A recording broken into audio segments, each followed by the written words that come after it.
그럼 오늘 우리에게 주시는 하나님의 말씀을 보도록 하겠습니다. 베드로전서 1장 6절에서 7절 말씀.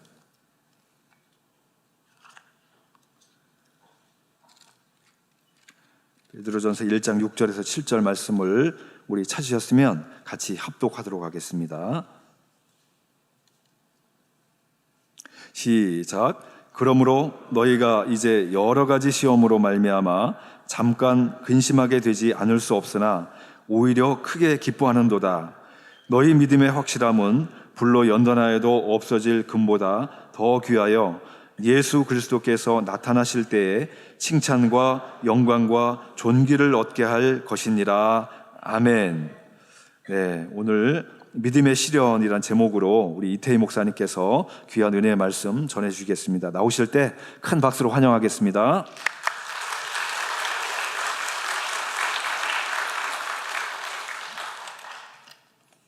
종은 환영받을 것이 못되고요, 하나님께 영광을 돌릴 수 있기를 소망합니다. 오늘 말씀의 제목이 믿음의 시련인데, 여러분들이 가지고 있는 성경에는 믿음의 확실함이라고 이렇게 되어 있어요.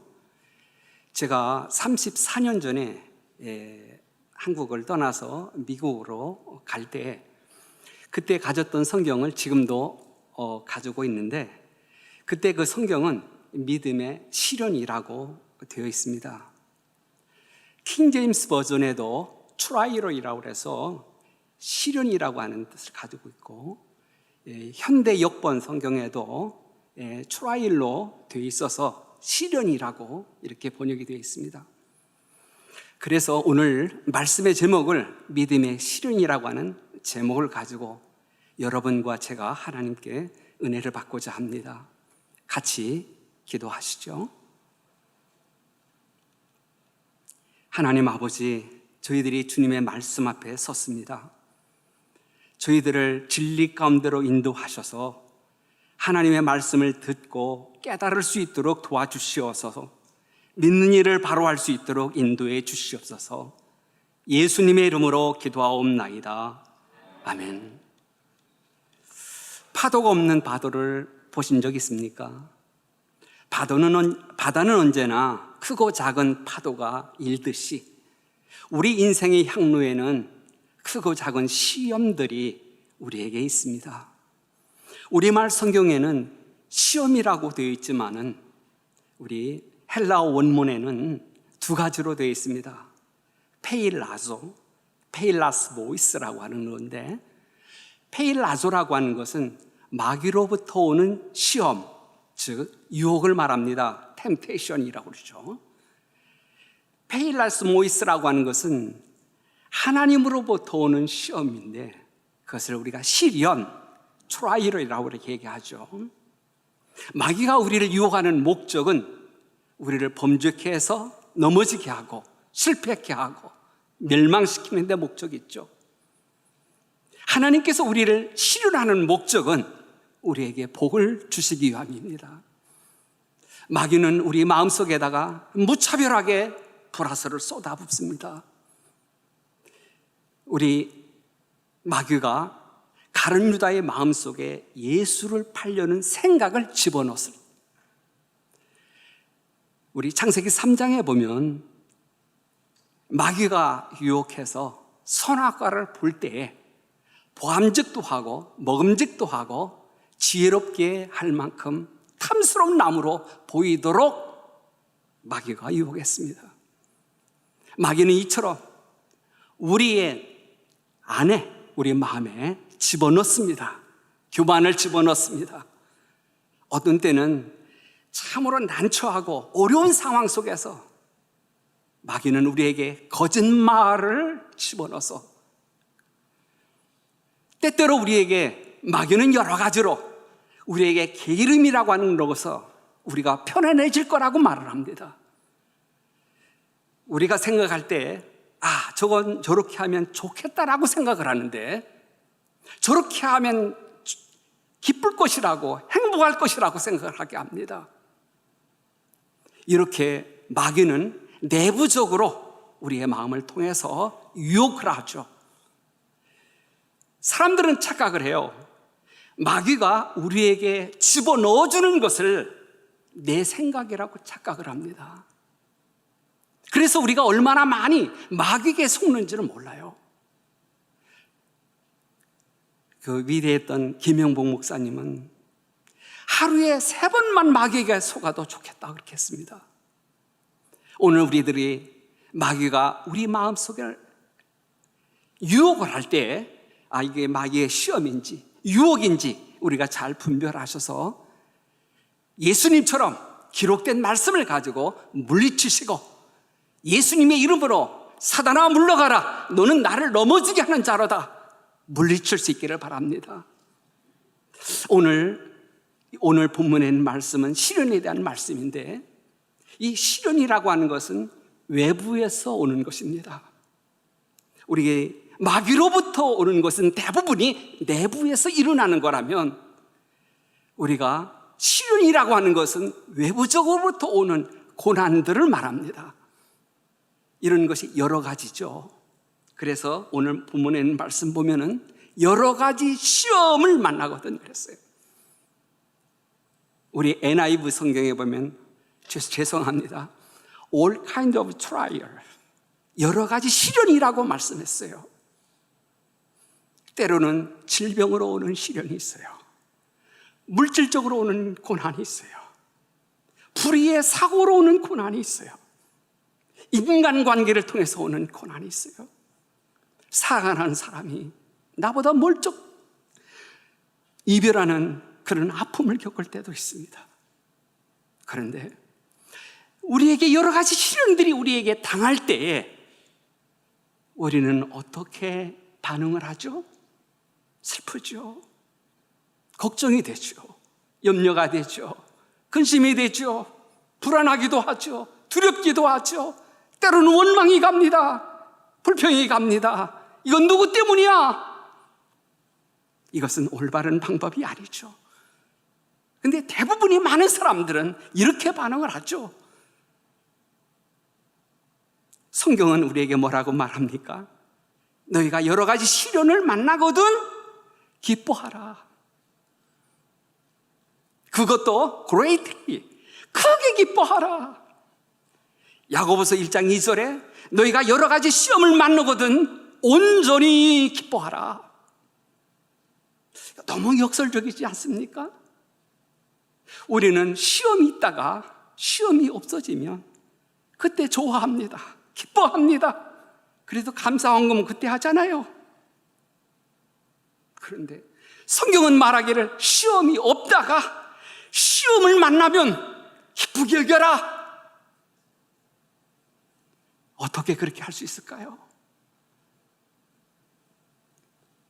오늘 우리가 시험을 우리가 당할 때 대부분이 많은 사람들이 낙심하고 절망하는 것은 시험 그 자체를 보기 때문에 그래요. 두려워요.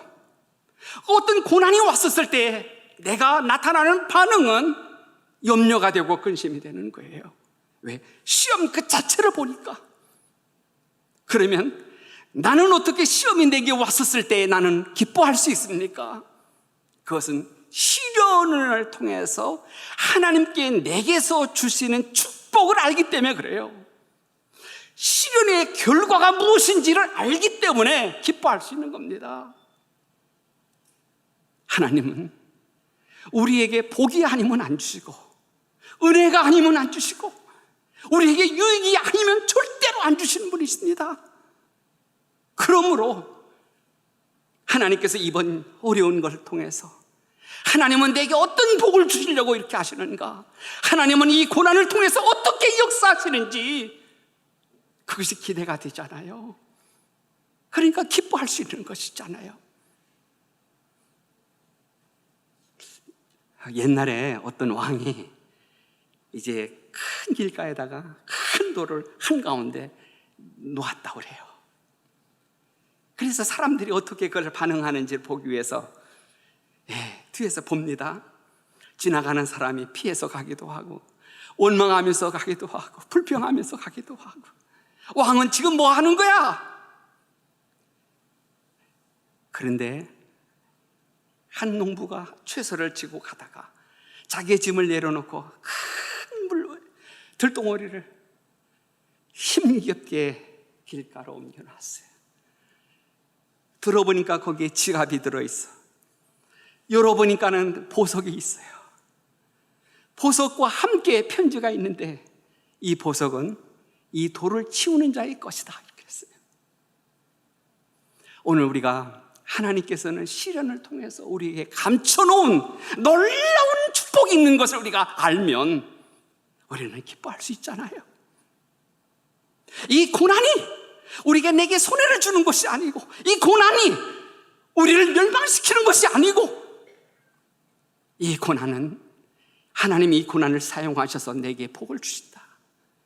우리가 그것을 알면 고난이 올 때 우리의 반응이 어떻게 될까요? 기뻐하겠죠. 기대하겠죠.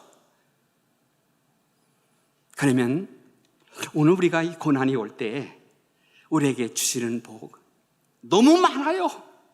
그런데 오늘 본문에 있는 말씀을 기초로 해서 두 가지만 말씀을 드리려고 해요.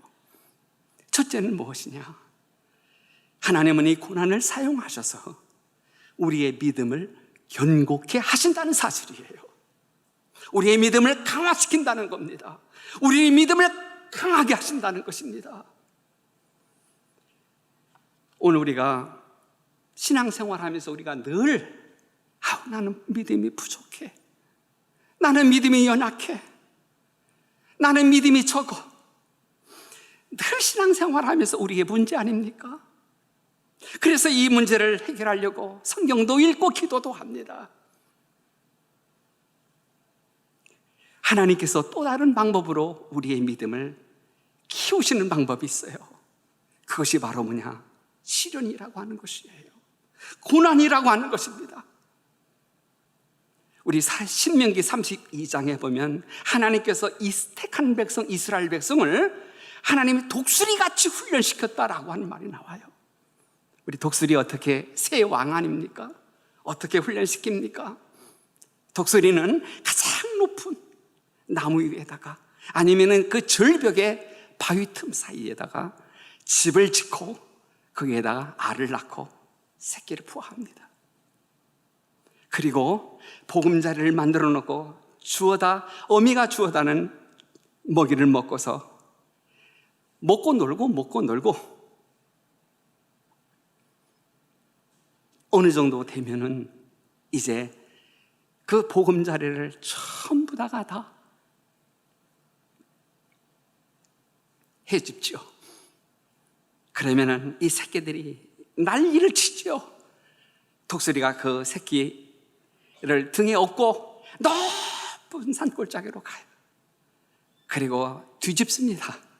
그러면 새가 죽겠다고 아우성을 치면서 떨어지죠. 그러면 땅에 거의 닿을 쯤에서 독수리가 날개가 또 받아서 그렇게 하기를 반복해서 독수리는 자기의 새끼를 새 왕으로 키우고 훈련시킵니다. 하나님께서 우리를 믿음을 키우시기 위해서 하나님이 사용하시는 방법 중에 하나, 그것은 시련입니다. 이스라엘 백성들을 한번 보십시오. 요셉이 후광으로 가나안 땅에서 가장 기름진 고센 땅에서 얼마나 잘 먹고 잘 살았습니까? 애굽의 모든 문화와 문명의 혜택을 입으면서 아주 편안하게 했어요. 자손들이 대대로 그 땅에 살았어요. 그때 우리는 여기서 살 사람들이 아니야. 하나님께서 우리의 조상 아브라함과 이삭과 야곱에게 약속하신 가나안 땅으로 가자 하면 가겠어요? 하나님이 어떻게 하셨습니까? 보금자리를 흩으십니다. 요셉을 알지 못하는 새 왕조가 뒤엎습니다. 그리고 이스라엘 백성들을 핍박을 합니다. 가장 힘들고 고통스러운 일들을 시킴으로 이스라엘 백성들의 숫자를 감소시키려고 합니다. 남자아이가 나면 나이강에 빠뜨려 죽기를. 그들이 고통스럽고 아픈 고난의 속에서 그들은 하나님 앞에 부르짖습니다. 하나님께서는 모세를 통해서 이스라엘 백성들을 거기서 구원해 내시죠. 구원해 내시고 이제 하나님 인도하시는데 홍해 바다로 인도를 하십니다. 홍해 바다 앞에서 장막을 쳤어요. 그 바로 왕이 이스라엘 백성들을 내놓고 이제 후회를 합니다. 이스라엘 백성들을 노예로 부렸기 때문에 사로잡으려고 뒤쫓아가죠. 앞에는 홍해 바다, 뒤에는 애국 군대가 먼지를 일으키고 달려옵니다. 진퇴양단이죠. 그때 이스라엘 백성들의 반응이 뭐예요? 원망이죠. 불평이죠. 하나님께서 모세를 통해서 홍해 바다를 가르치고 그들을 건너가게 하셨고, 그리고 거기에서 10하루길만 가면 가나안 땅이지만은 하나님은 40년 동안 이스라엘 백성들을 거기에서 훈련시키시고 연단시키셨어요. 쓴물 있는 곳으로, 그 자갈밭으로, 돌뱀이 있는 곳으로, 물이 없는 곳으로, 원수들이 있는 곳으로 그들은 거기서 뺑뺑 돌면서 그들은 40년 동안 연단을 받았어요. 40년 후에 이제 요단강을 건너서 가나안 땅에 들어가는데, 들어갈 무렵에 요단강이 범람해서 언덕까지 물이 꽉 차 있었어요. 하나님께서 언약궤를 맨 제사장들이 들어가라, 이스라엘 백성들이 순종을 했어요. 얼마나 달라졌습니까? 처음에는 믿음이 없었어. 어려운 일이 있었을 때 그 홍해 바다 앞에서 원망하고 불평했었던 그들이 요단강을 건너갈 때는 그들은 믿음으로 순종했어요. 40년 동안 하나님께서 이스라엘 백성들을 연단하셨어요. 하나님은 우리를 하나님의 자녀로 삼으시고 우리의 연약한 믿음, 부족한 믿음 그대로 두시지 않으세요. 우리가 연약하긴 믿음 때문에 조그마한 어려운 일이 와도 그냥 불안해하고 염려하고 근심하고 걱정하고 그런다고 한다면 세상 사람하고 뭐가 다를 것이 있겠습니까? 어떻게 믿는 하나님의 자녀를 통해서 하나님께서 영광을 받을 수 있겠습니까? 오늘도 믿는 백성들을 통해서 어떻게 하나님이 나타나실 수 있겠습니까? 하나님은 믿는 자들을 훈련하십니다. 연단하십니다. 정말로 여러 가지 시련을 통해서 믿음이 견고해지고 강해지고, 그래서 어떠한 시련 속에서도 흔들리지 않고 믿음에 굳게 서서 하나님께 영광을 돌리기를 원하시죠.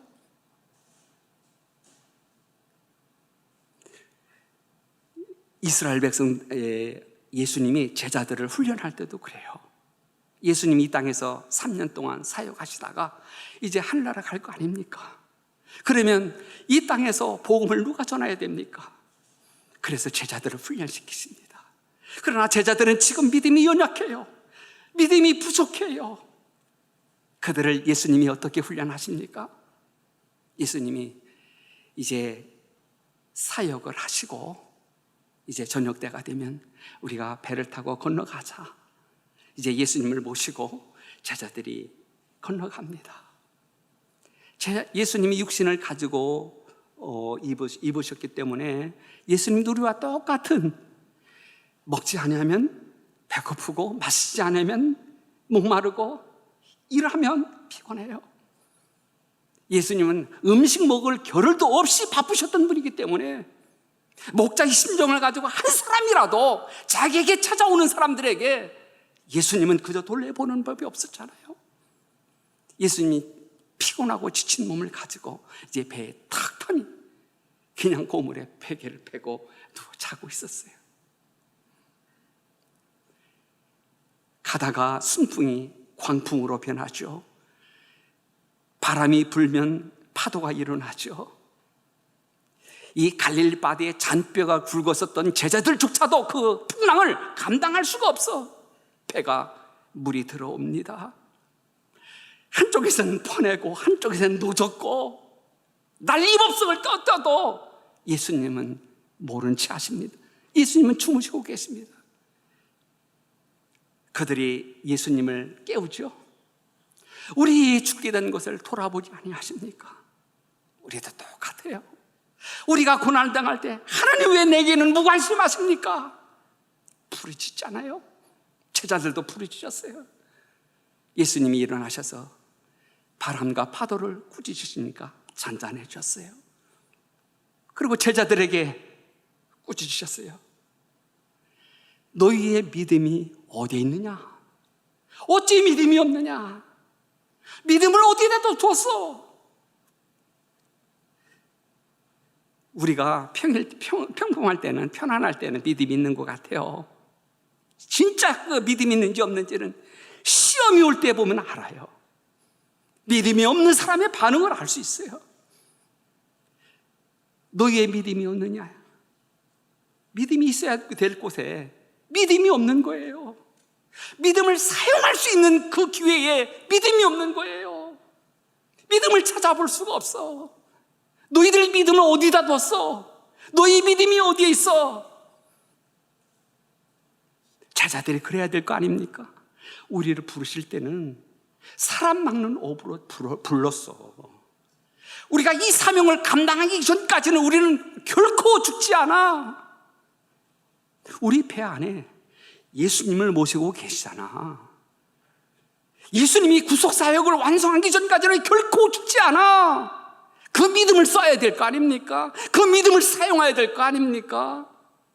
그 믿음이 어디 있어? 예수님은 그 풍랑 훈련을 통해서 제자들의 믿음을 키워가십니다. 이 한 번뿐만 아니에요. 그 뒤에 보면 보리떡 5개 물고기 2마리 5,000명을 먹인 오병이어 역사를 이루죠. 그 역사를 보았었던 백성들이 예수님을 왕으로 섬긴, 그때 예수님이 피하셨어요. 제자들도 그 영향을 받지 않도록 하기 위해서 얼른 배에 뛰어보냈어요. 저 건너편으로 건너가라. 예수님은 산으로 가서 기도를 하십니다. 이제 제자들이 노를 저 가다가 또 광풍을 만납니다. 바람이 거슬림으로 배가 나갈 수가 없어요. 밤새도록 고생을 합니다. 예수님께서 산에서 기도하시다가 제자들의 형편, 제자들의 사정을 아시고 예수님이 물 위로 걸어오시잖아요. 네. 제자들이 더 두려웠어요. 저건 유령이다. 예수님께서 내니 두려워하지 말아라. 예수님을 모심으로 바다는 잔잔해졌어요. 이렇게 예수님은 광풍을 통해서 제자들의 믿음을 키워가셨던 것입니다. 사랑하는 성도 여러분들, 오늘 하나님께서 우리를 하나님의 자녀로 삼았지만은 오늘 우리들의 믿음이 없어요. 믿음이 부족해요. 조그만 어려운 일이 오면 원망하고 불평하고 다른 사람 탓하고, 우리의 믿음이 어디 있습니까? 하나님께서는 우리로 하여금 우리 앞에 크고 작은 시련을 우리에게 주셨어. 우리의 믿음을 견고케 하기를 원하십니다. 강하게 하기를 원하십니다. 두 번째, 우리가 시험을 만날 때 기쁘게 여길 수 있는 이유, 순수한 결과를 만들어주기 때문입니다. 우리가 시련이라고 하는 것은 금, 은, 동을 재련해서 순수한 것으로 만드는 단어를 우리가 시련이라고 그러지 않습니까? 그래서 그 광석 1톤에 2g의 금만 그 속에 있어도 금광석이라고 그래요. 그것을 3,500도의 뜨거운 불 속에다가 그것을 집어넣고 재련을 합니다. 그러면은 불순물이 다 가라앉죠. 그리고 금이 뜹니다. 그래도 그 금 속에는 불순물이 있어요, 아직까지. 그래서 또 재련의 과정, 또 다른 재련의 과정을 통해서 순금을 만들어내죠. 제가 이 말씀을 준비를 하면서 새롭게 알은 것이 그래요. 이 순금에서도 5-9이라고 하고 또 7-9이라고 하는 것이 있다고 그래요. 들어보신 적 있습니까? 5-9이라고 하는 것은 99.999, 79이라고 하는 것은 99.99999 순도가 더 높다는 것이죠. 사랑하는 성도 여러분들, 우리가 예수를 믿고 구원을 받고 하나님의 자녀가 되었어도, 그리고 거듭나서 우리 안에 거듭난 생명이 있지만은 조상으로부터 물려받은 죄악된 성품이 물러가는 건 아니에요. 그대로 남아있는 거예요. 그래서 욕심이 있고 혈기가 있고 때때로 거짓말을 하고 시기, 질투, 미움, 증오, 다른 사람을 정죄하고 참지 못하고 이런 것들이 너무 많아요. 예수 믿어 법적으로는 하나님의 자녀가 되었지만 안 믿는 사람하고 별반 다름이 없어요. 불리하면 거짓말하고, 조금만 일을 해놓고 난 다음에 나다 하고 교만이 나오고, 그냥 뭐 잘못된 것을 보면은 참지를 못해요. 불같은 성격이 나오고, 이런 것들이 우리가 하나님의 자녀가 되었어도 우리 안에 신을 내쳐 인간 죄악된 본성은 그대로 남아있는 거예요. 하나님은 우리로 하여금 죄악을 벗어버리고 주님을 닮는 거룩한 하나님의 자녀가 되기를 원하시죠. 그래도 때때로 하나님께서 은혜를 주셔서 성령께서 우리의 죄를 발견하게 하시고 내 자신의 되지 못한 것, 이것을 붙들고 애통하고 회개하고 그렇게 하죠. 그런데 그렇게 해도 안 뽑아지는 게 있어요. 이 교만이라고 하는 것이 잘 이게 없는 것 같지만은 또 나오고, 이 잡초와 같아요. 뽑은 것 같은데 또 나오고, 옛 본성이 나오고, 쓴 뿌리가 우리 속에서 나오고, 내가 하나님의 자녀로서 이건 하나님께 영광이 되지 못하잖아요. 다른 사람에게 얼마나 많이 상처를 줍니까? 하나님은 그대로 둘 수가 없어. 우리로 하여금 시련의 풀무불 속에 넣어서 우리로 하여금 교만이 깨지고 자기의가 녹아지고 자기의 못된 것들이 뽑아지게 하십니다. 이것은 우리만 그런 게 아니에요. 우리 바울 사도를 보면은 바울 사도에게 뭐가 있었어요? 육체의 가시가 있었잖아요. 남은 보이지 않지만 자기를 찌르고 괴롭게 하고 약하게 하고 고통을 주는 곳이 있어요. 바울은 그랬겠죠. 이 육체의 가시만 없으면 내가 얼마나 하나님의 일을 더 많이 할 수 있는데, 이게 자꾸 나를 약하게 하니까, 나에게 고통을 주니까, 내가 이것 때문에 하나님의 일을 더 하고 싶어도 할 수가 없어. 그럴 때는 어떻게 해야죠? 어떻게 해야죠? 여기는 그런 거 없는가 봐. 저는 있는데. 그럴 때는 어떻게 해요? 불가능한 것에 전능하신 하나님, 못하실 것이 없는 전능하신 하나님, 내게서 이것을 지워주십시오. 이것을 제거해 주십시오. 바울도 그것을 위해서 기도했을 거 아닙니까? 네. 바울은 여기 보니까 많이 기도했던 것 같아요. 그것이 잘 안 뽑아지니까, 그러니 특별히 하나님께로 작정해서 3번 기도했다고 그래요. 얼마나 간절하게 기도했겠어요. 다른 건 다 들어주셨는데 이건 안 들어주시는 거예요. 얼마나 낙심이 되겠어요. 하나님 앞에 기도를 했는데 빈 그릇이 내려와. 예? 그는 낙심하지 않았어요. 잘 살펴봤어요. 빈 그릇을 보니까는 하나님께서 그 빈 그릇 속에 주신 답이 있어요. 네가 받은 계시가 너무 많아. 그래서 네가 자고하지 않게 하기 위해서, 여러분들이 가지고 있는 성리처럼 자만하지 않기 위해서, 교만하지 않기 위해서 육체의 가시를 남겨두었어. 그것은 네게 은혜야. 여러분들, 바울이요, 받은 은혜가 얼마나 많습니까?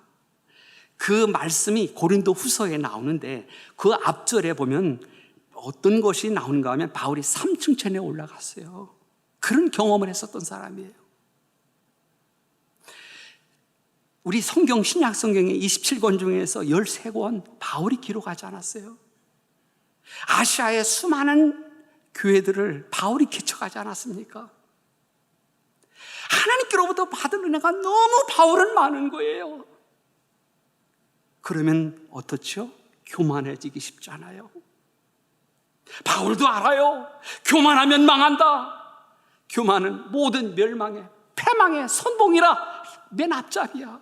하나님이 얼마나 교만한 것을 싫어하는지 바울도 잘 알아요. 교만하면 하나님이 사용하지 않아요. 바울도 알아요. 그렇기 때문에 바울은 이 교만하지 않으려고 얼마나 자기를 쳤는지 몰라요. 자기를 폭동시키고 날마다 자기를 죽이고 만물이 찌꺼기와 같은 나라고 하고 지극히 작은 자보다 더 작은 자라고 그러고 나는 죄인의 괴수라고 그러고 그래도 교만이 안 뽑아져요. 겸손한 것 같은데 나도 모르는 사이 교만이 솟아나잖아요. 어떻게 해야 됩니까? 하나님은 바울을 계속해서 사용하고 싶습니다.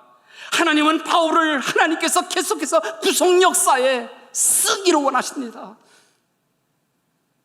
겸손해야 되잖아요. 하나님께서 가시를 주신 거예요. 그러니까 가시는 하나님의 지혜요, 가시는 하나님의 능력이요, 가시는 하나님의 은혜였던 거예요. 내 은혜가 네게 족하도다. 바울은 거기서 깨달았잖아요. 나를 약하게 하는 것, 나에게 고통을 주는 것, 나에게 아픔을 주는 것, 내게 약한 것들을 나는 자랑한다 그랬어요. 환난과 궁핍과 곤란과 곤고를 나는 자랑한다. 왜 그렇다고 그래요? 내가 약할 때에 곧 강함이라 그랬어요.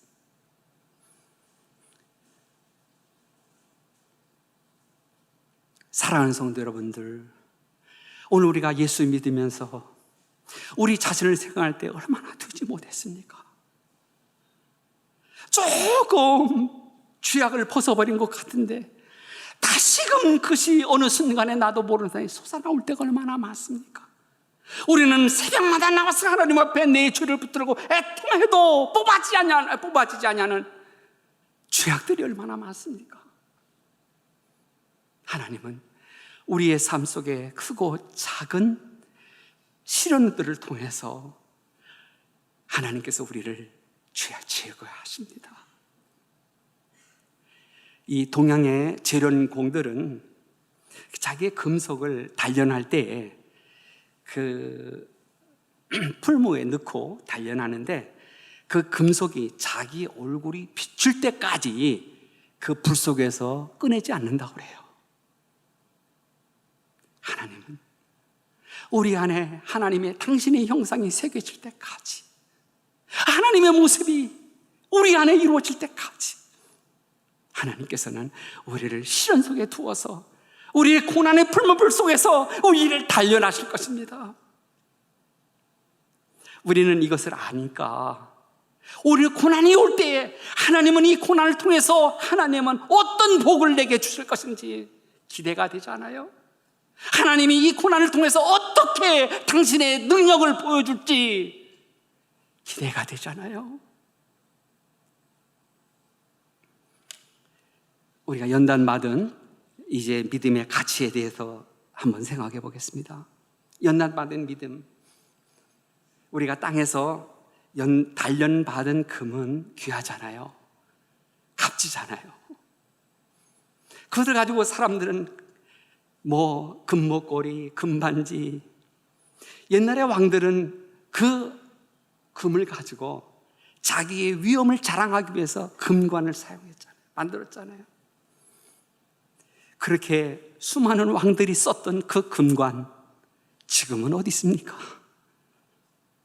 어쩌다가 고분에서 신라의 왕들이 썼던 왕관을 발견해 보면 녹슬고 부러지고 없어지고, 세상에서 금이라고 하는 것은 없어질 금보다도 연단받은 믿음은 영원한 것입니다.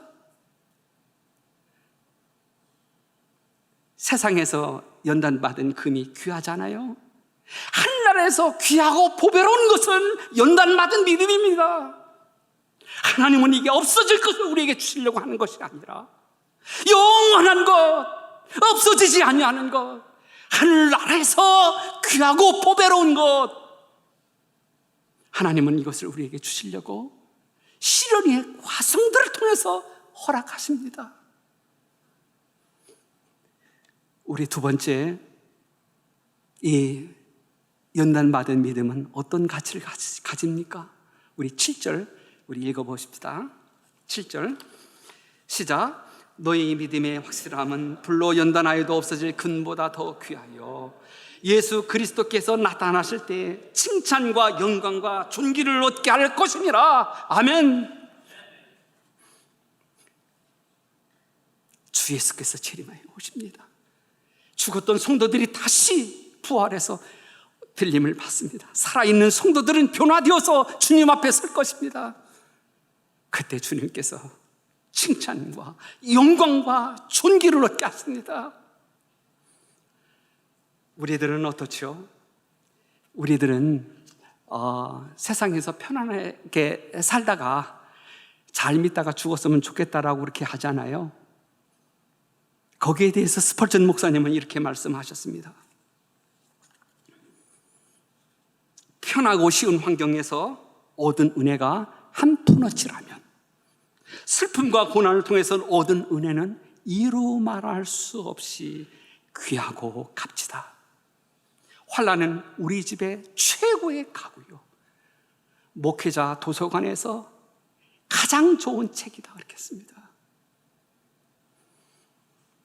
사랑하는 성도 여러분들, 그러면 우리가 어떻게 하면 시련을 당할 때에 우리는 극복하고 이길 수 있습니까?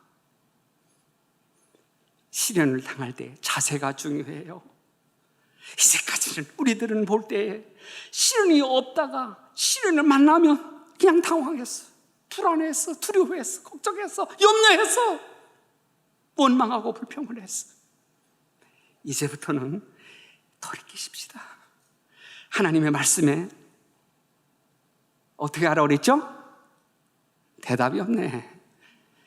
어떻게 하라고 그랬습니까? 시험이 있다가 시험을 당했어, 시험을 만났어, 어떻게 하라고 그랬어요? 정말 기뻐하십니까? 기뻐할 수 있습니까? 오늘 자세가 중요해요. 내가 어떻게 시련을 만났을 때 내가 어떻게 반응하냐가 중요해요. 거기에서 승패가 갈립니다. 거기서 불안해하고 걱정하고 염려하고 근심하는 것은 실패할 수밖에 없어요. 기뻐하십시오. 왜 그렇습니까? 시련이 가져다주는 결과를 우리는 알기 때문에. 여러분들, 이 시련은 지나가는 거예요. 끝이 있어요.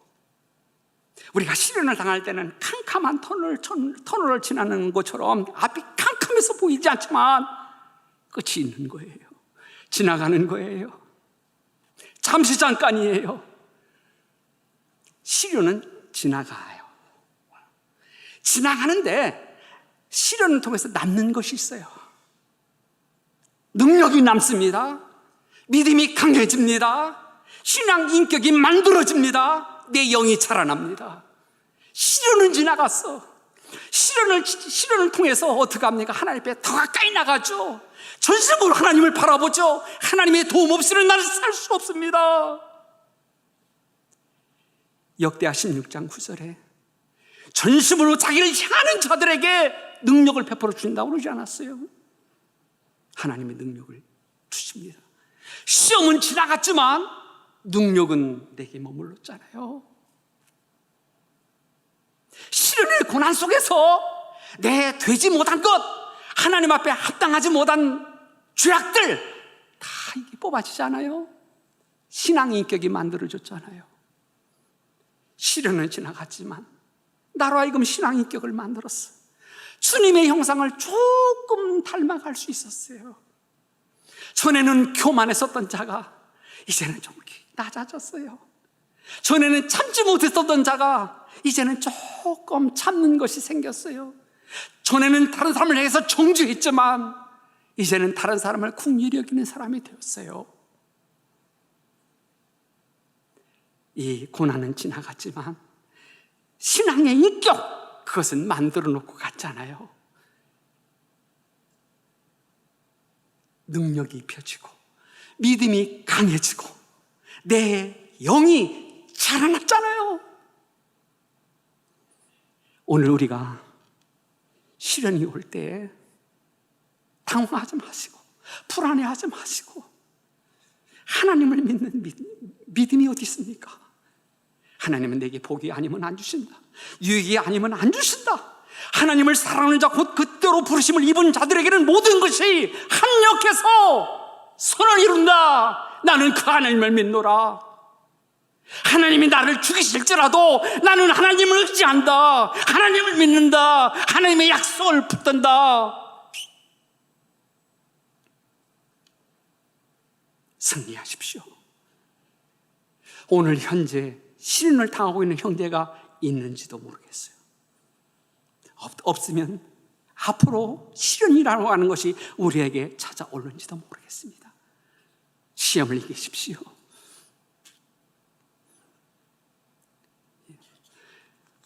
찬송가 하나 해주시겠어요? 373장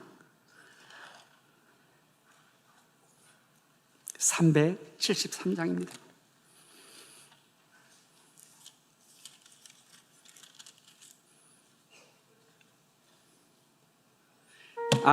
찬송하기 전에 또 한 가지 하십시다. 욥은 참 시험을 많이 당했어요. 10 아들이 한꺼번에 죽었잖아요. 우리는 우리 자녀들 가운데 하나만 잃어도 얼마나 아픕니까? 얼마나 괴롭습니까? 뿐만 아니라 1등 가는 부자 아니에요. 가난한 사람이 재산 없어지는 거하고 1등 가는 부자가 그 자기의 재산이 없어지는 거하고는 다르죠. 다 없어졌습니다. 거기서 머리부터 발끝까지 악창이 나서 기와장으로 자기의 상처를 긁지 않으면 견딜 수가 없어. 그 모습을 봤던 아내가 어떻게 해요? 하나님을 욕하고 죽어라. 자기의 친한 친구들이 와서 동정하고 긍휼히 여기기보다는 신학적으로 성경적으로 정죄하고 날카롭게 비판하지 않습니까? 육체적으로 당하는 고통도 어려워. 정신적으로 당하는 고통도 얼마나 어렵습니까?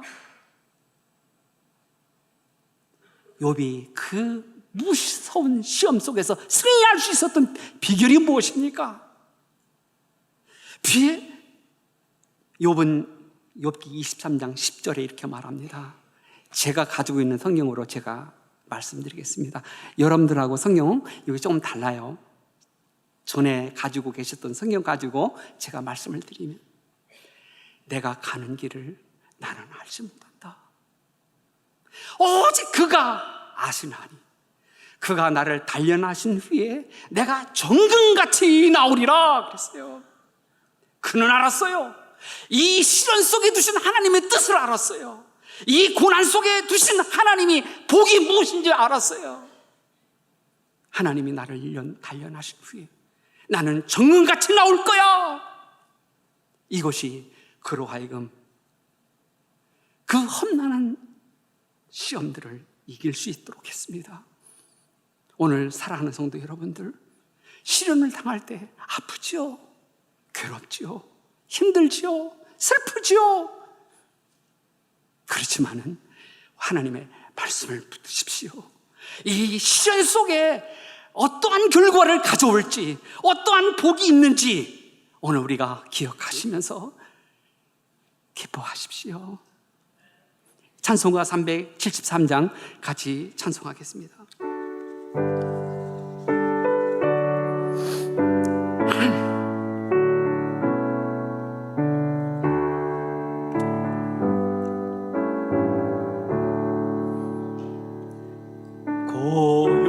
고요한 바다로 저천국 향할 때 주 내게 순풍 주시니 참 감사합니다.